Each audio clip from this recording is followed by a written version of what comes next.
Jasprit Chathi anashikilia uongozi wa siku ya kwanza ya mbio za magari ya Safari Rally nchini. Dereva huyo kutoka Kisumu ambaye pia ni bingwa mtetezi wa mashindano hayo ameandikisha muda wa dakika 38 na sekunde 50 akifuatwa na Tapio Lucknen, huku Baldev Chaja akishikilia nafasi ya tatu. Madereva 45 kutoka bara Afrika walianza kinyang'anyiro cha kuwania ubingwa wa makala ya 65 ya mbio za magari ya Safari Rally ambazo ziling'oa nanga hii leo jijini Nairobi.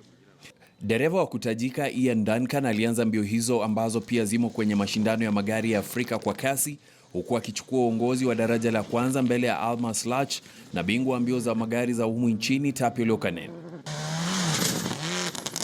Katika daraja la pili, Tapio Lucknen alianza kuonyesha umahiri wake baada ya yeye kuchukua uongozi kwa kuonyesha wenzake kivumbi.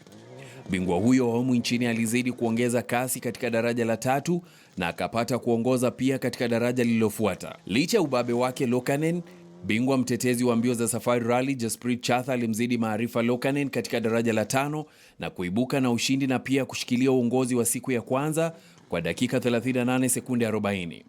Lucknen alimaliza wa pili kwa muda wa dakika 38 sekunde 41. Baldev Chaja alichukua nafasi ya tatu, huku Manbir Barian akiendesha gari aina ya Skoda R5 akichukua nafasi ya 4. Dereva kutoka Kenya Carl Tundo akiendesha gari aina Mitsubishi Evolution 10 alichukua nafasi ya 5, huku Ian Duncan akiwa wa 6 naye Onkar Rai akimaliza katika nafasi ya 7. Robinson Okenye, KTN Michezo.